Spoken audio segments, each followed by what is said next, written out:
We would like to acknowledge and give thanks to the traditional owners of the land we record this podcast on, the Yagara and Turrbal people, and their continued connection to the land and waterways on which we meet. Hello and welcome to Sportish, where we look at life through the lens of sport. My name is Georgie Trickett. And I'm Libby Trickett. And Libby Trickett also has in the studio with her Archie Trickett. Archibald Trickett. That is not his real name, but that is what his nickname has become, is Archibald. That is what we call him when he is not playing ball. Complying.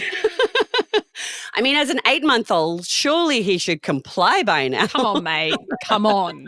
Like, we've got things to do. Correct. Sporties, you may have noticed we weren't in your feeds last week. Look, we just have to put that down to Term 4 vibes. There was just strong Term 4 vibes that came through. Can I describe it as a shitstorm? Yeah, it truly was. It was meteorologically and also metaphorically. Metaphorically, meteorologically, all of the ways it could possibly be a shitstorm, it was. I was away for work. The place that I was staying at got hit. You were on a junket, just to be clear. Mate, I was getting paid, all right? You're just jealous that I got to go away and got paid for it. That you went away for a couple of nights. Sucked in. No. But then you got evacuated. So. Then I got evacuated. So our hotel got hit so hard by the storm that we lost power. We didn't have power. In fact, it never came back. So we couldn't record. In fact, they just evacuated us. They said we have to close the hotel at this point because we can't give you running water. We can't flush the poos, guys. We can't flush the toilets. And at that point, we were like, we're out. As a person who lives in Brisbane, I got to stay across the road from the Gabba the week that a test match wasn't on. And this is the week before the Ashes. And there was a small part of my soul that died. I was like, I could be sitting at this window here watching the Ashes. But no. No, I'm a week too early.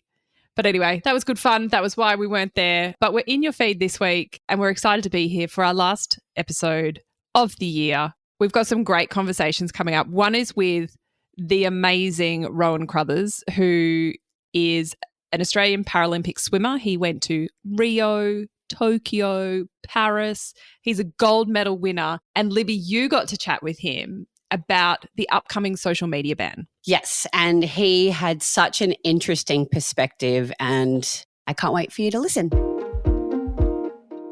Rowan, thank you so much for joining us on Sportish. I guess I wanted to start because the reason we wanted to talk to you mostly, other than, your incredible swimming prowess, the social media ban is just around the corner for a lot of young people, and there's a lot of conversations about whether that's a good thing or a bad thing. But I guess as a current athlete and an athlete with a disability, what do you think is the implications for young people with this social media ban? I think that the social media ban is, to be honest with you, a good thing.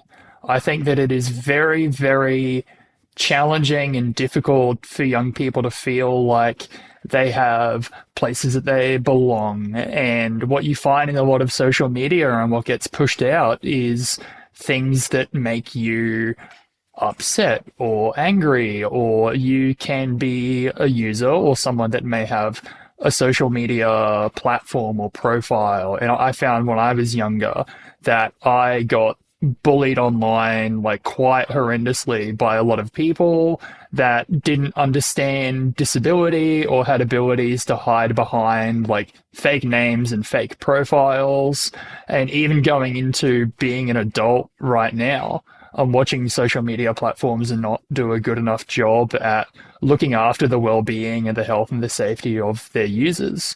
So I think that whilst this social media ban may come across as a bit heavy-handed, I think that it is absolutely crucial and imperative to be protecting the mental health of young people before they're in a position where they have the skills to be able to cope with being exposed to that kind of thing. That's a really interesting perspective, because there is a big part of the community, I guess, that sort of talks to marginalized groups, right? So people in the queer community, people in the disabled community have said, or, I've definitely heard that argument where that's where people of those minorities find their tribe, and it kind of might reduce their access to that kind of thing. Do you feel like that's the case, or do you feel like the cost outweighs the good, if that makes sense? Because as you said, there is so much that is kind of spoken about in terms of, yes, you might have access to people who become your tribe, but then you also are exposed to people who are not kind. There are trolls out there, people who want to be mean for the sake of being mean. I guess, what's your opinion around that argument for not going with the social media ban? Social media communities can be great. There are some wonderful groups and opportunities within that space to be able to connect with people that are just like you. And ultimately, that's what we all want, whether we have disability or we're non-disabled, young, old, parents, like whatever it is, we all want communities and spaces where we feel like we can belong. That's not what I believe the ban is trying to target. I really don't think it's about stopping people from finding communities. I think the ban is trying to do something about social media companies that are prioritizing what gets people angry, what gets people upset, what keeps them scrolling and locked into these environments where they're exposed to things that they actually strongly disagree with. It extends so much further than a case of, oh, we don't want people talking to each other, because that's not what it's about.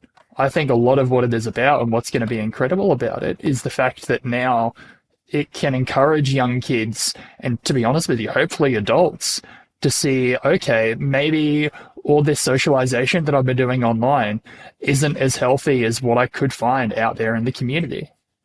It's so beautifully articulated. It's like exactly the thoughts that I've been having, because I think in some weird way we all believe that we're actually more connected because we're just more online and in a lot of ways more accessible. But I don't actually think that's building that true connection and that true friendships and relationships. And so as a community, we kind of need to prioritize in real life relationships. Would you agree? I absolutely do agree that real life relationships are the thing that we need to be prioritizing. And I think that's where we can have the strongest impact. When we are scrolling on a social media feed, we're seeing posts and we're seeing content, but we're only seeing very small snippets of either what people want to show of themselves or narratives that they're trying to control. You're not actually seeing people as they are. And I think seeing people for as they are and getting to understand what makes them different, that's what's really beautiful about so much of this world. You're so right. And it's so curated. And then it's just whatever the algorithm has decided to share with you that day as well. So there's so much other information out there that we're not seeing because of the particular type of algorithm that we're being exposed to. What has made you kind of be passionate and want to be an advocate for the social media ban, and what's made you want to talk about it in such a public way? I think the thing that I'm really especially trying to be a strong advocate for is communities. And it is about making sure that people have places where they feel like they can belong. When I was growing up and I had disability and I was attending, public schools and going to these places where, although I have disability, it's an invisible disability. So I was kind of too disabled to hang out with the able-bodied kids, but not disabled enough to hang out with the other disabled kids. Or when I would hang out with the other kids that have disability, I would get bullied and ostracized for that. I'd be in positions where I'd feel like I have to hide in the bathroom toilets because I'm too ashamed of what makes me different to be able to have friends. What makes real life in-person communities so special is that, that's what I found with swimming. With swimming, I found other people that, regardless of, ability or age or gender or anything else, these people share the real same interests as I do. And I think, that saved me. That didn't just give me these incredible opportunities and what I can now call a career as a professional athlete. It really saved me because it showed me that there are people out there in the world that I can actually connect with and belong with. And no social media platform can replace that. That leads so beautifully into my last question, in that if there are young people out there who are feeling concerned about this social media ban and concerned about what that implication might have on their lives and their connections with their friends, what would you suggest to those young people who are worried about that? And, you know, what advice would you give to them? I think the biggest advice that I would want to give to young kids and people that are worried about the social media ban is you're not losing the friends that you had. You're not losing the opportunities to be able to connect with them. The one thing that you are losing is your ability to be exposed to a feed which honestly pushes out some pretty confronting or disgusting, if you will, content to people at all times, just because it's trying to get a dopamine response to get you to continue scrolling or doing whatever else. Like, I think instead of trying to see it as, oh, there's this magical thing that's getting taken away from me and I don't get to have anymore, see it as opportunities to be able to create much deeper and much more meaningful and like powerful connections with the friends that you do have around you. And if you feel like you don't have any friends like I did when I was younger, find hobbies, find interests, find groups of people meeting up in person where you can, you know, go along or try something new like a sport or an arts class. Because if you do these things, you will find people you can truly connect with. You find people that you've got things in common with. And then those are the real friendships and connections that matter a lot more than a follow back. That is, again, like so perfectly articulated, because that's exactly right. And I think it's so important to remind young people that it's deeply uncomfortable going to a new group or trying a new sport or, you know, doing something for the first time. And everybody feels that way. But only by doing it and connecting with those people and meeting people in real life do you start to see how much you actually have in common with them, even though you might feel uncomfortable at first. Yeah, it's scary trying something new and something different. I find that as an adult that's been really successful in sport, I love the idea, like I love my food. I like to believe I'm a massive foodie, but it took me such a long time to build the confidence to learn how to cook because I was so afraid of it being something new, something that I don't have that much experience in. But if you just, you know, jump into the deep end, if you will, forgive me for using like a swimming metaphor, but you can really discover some incredible things and meet some incredible people. Rowan, you are just such an incredible ambassador for Australia, and we're so proud of all of your achievements that you've had so far in your incredible swimming career, and we can't wait to continue to watch you absolutely thrive and dominate. Thank you very much. I love a good swim and can't wait to get back in the pool. Such a cool dude, such an interesting way to think about it. I think I have heard a lot of commentary in the media about the impact this will have on the disability community, about the cutoff of social media. And look, there's no hiding it, Lib. You and I are quite passionate about this social media ban and the opportunity it gives kids. And parents. And parents. And most importantly, parents and rule making in households. But I think it's also really important that we hear the perspective and I guess the lived experience of our athletes in particular who are a part of that disability community and how they perceive this social media ban.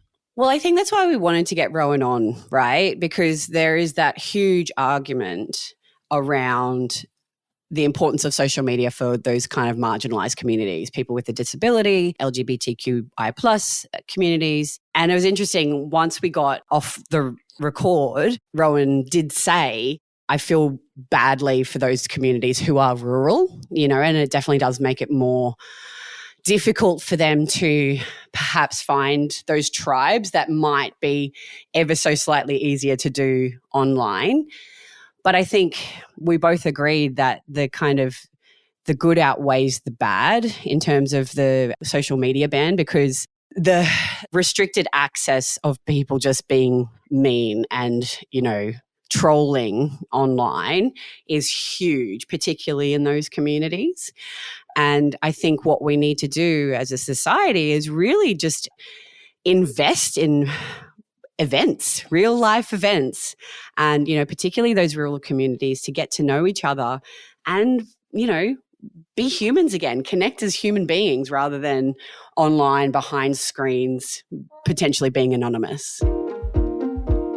Lisbeth, it wouldn't be a final episode of the year if we couldn't not do this. we have to talk about F1 and the absolute schmozzle that was the race over the weekend, in which Oscar Piastri was completely robbed of a win and thus a title, I believe. So I don't know if you've noticed my very subtle support of Team Papaya.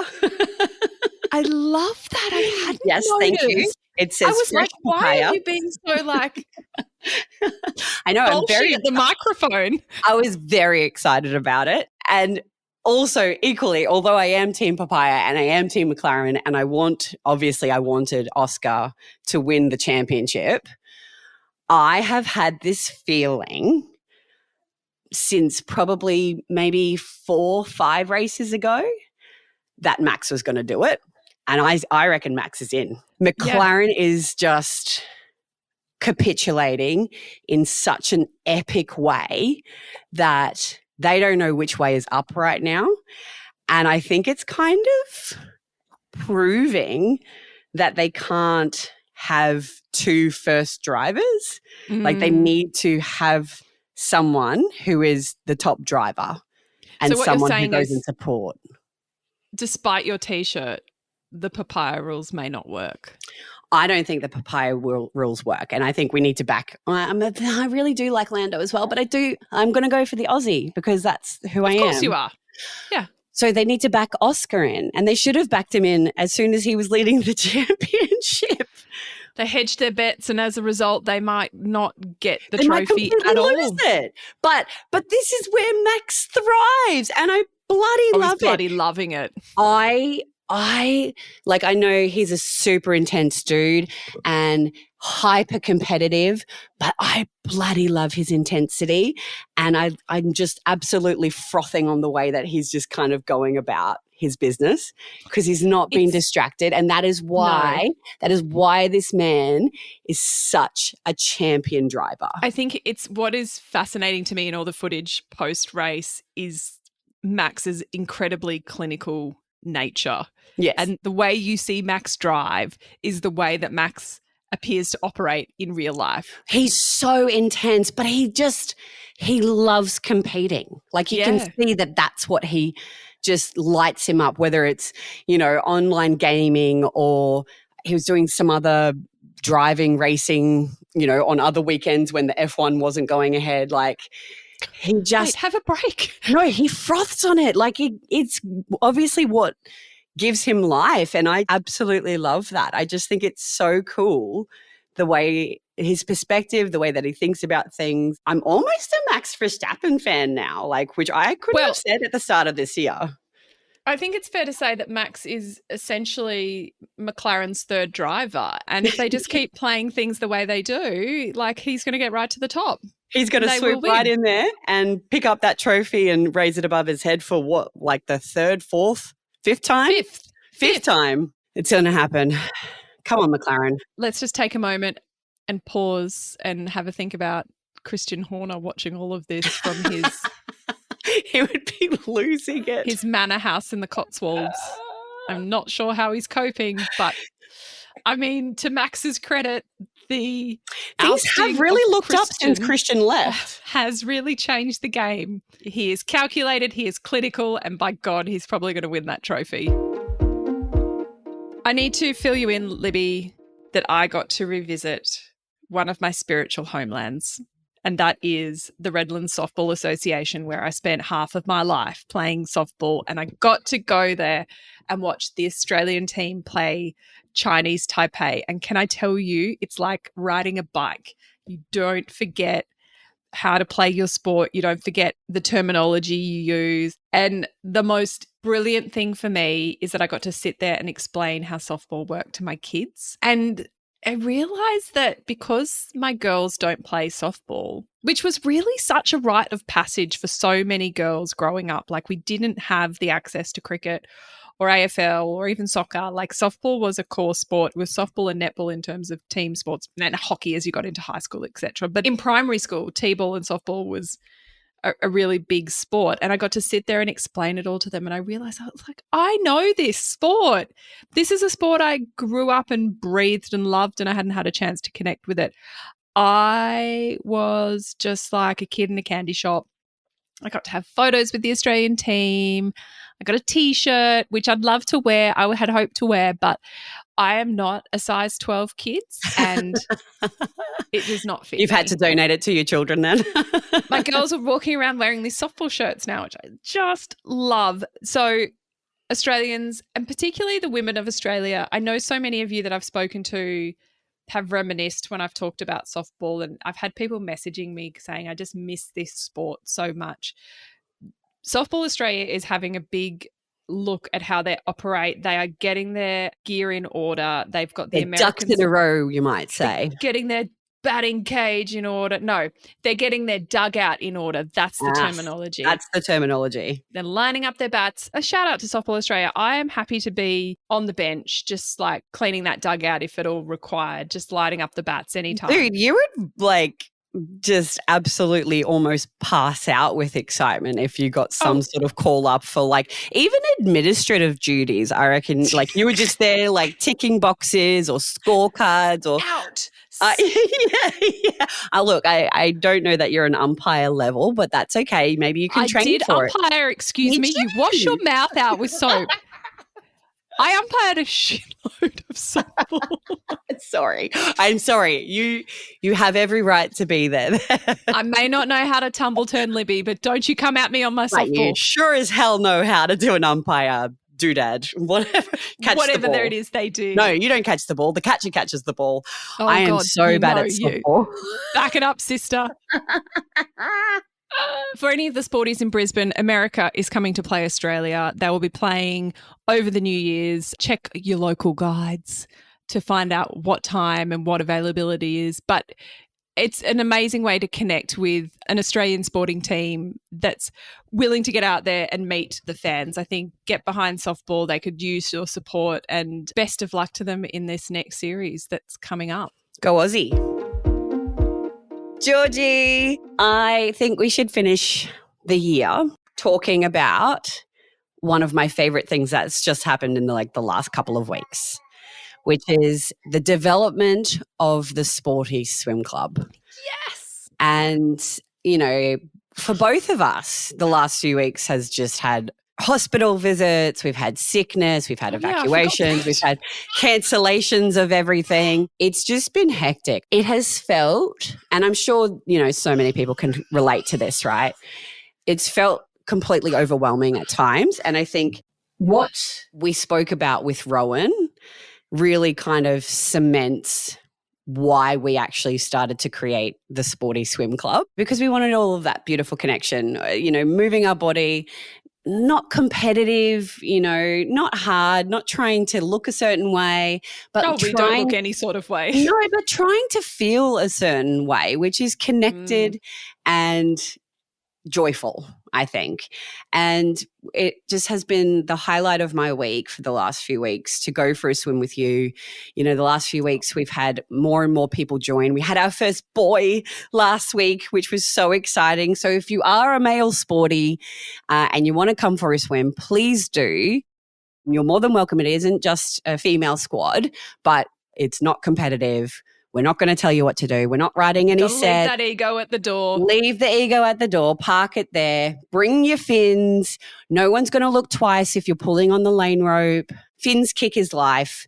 But it's just been such a joy. And I know that you're getting so much out of it as well. You know, when we started doing this, it was just you and I and two other mums. And we were like, yeah. And every week it's grown and grown. And every time I put my head up from a lap and see another person jumping into the pool who's looking around going, where is this ragtag bunch of women or people? Now it's people. And I just think, wow, people are interested in finding their way back to sport. Yes, that's what's so exciting. We had one girl who hasn't swum since high school. It's just so cool. And, some people go without goggles and some without caps, and, some are just doing breaststroke and some turn up in fashion togs, and we support all of it. Yep, whatever you want to wear, whatever you're comfortable in, boardies, rashies, togs, bikinis, whatever you feel comfortable in, that you want to move your body in, come as you are. It's so nice to have that opportunity, because I think as well, and I think you would have found this with run clubs as well, Georgie, is it gets hyper competitive and super intense. And I don't think they mean to be, and I think it's a really important group that exists for those people. But, masters swimming for me is so competitive, and it's so intense. Oh, it's so intense. And I just hope we've created this environment that is warm and inviting and friendly. And, I said this to you, people could look at it and go, oh no, it's an Olympian with an Olympian squad. And it's yes, I went to the Olympics, but I just want to be in water. I'm not trying to go to another Olympics as much as I joke about coming back for 2032. That may or may not happen. Jokes. The reality of that is very The reality of that is very slim to none. I just want to be in the water. I want to be outside.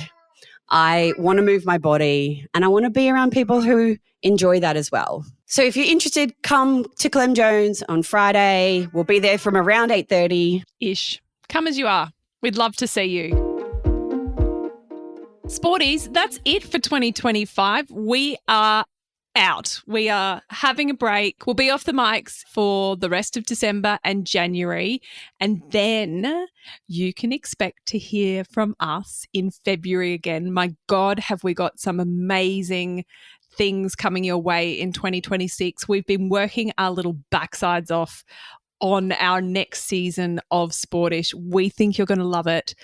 Please make sure you've subscribed and hit follow or whatever the button is in your podcast app, because we would hate for you to miss these brilliant conversations. We're so grateful for all of your support all through 2025. It makes Georgie and I so happy to know that people listen and come up and talk to us about all manner of sports. Georgie is absolutely right. The conversations that we're having next year are they absolutely light us up. And I think they're really important conversations around sport, and we think you're going to love them. We wish all the Sporties the most merriest of Christmases and a joyful new year. We hope you all find a little bit of peace and quiet and an opportunity to connect with those that you love. And we will see you back in 2026. Bye. Bye.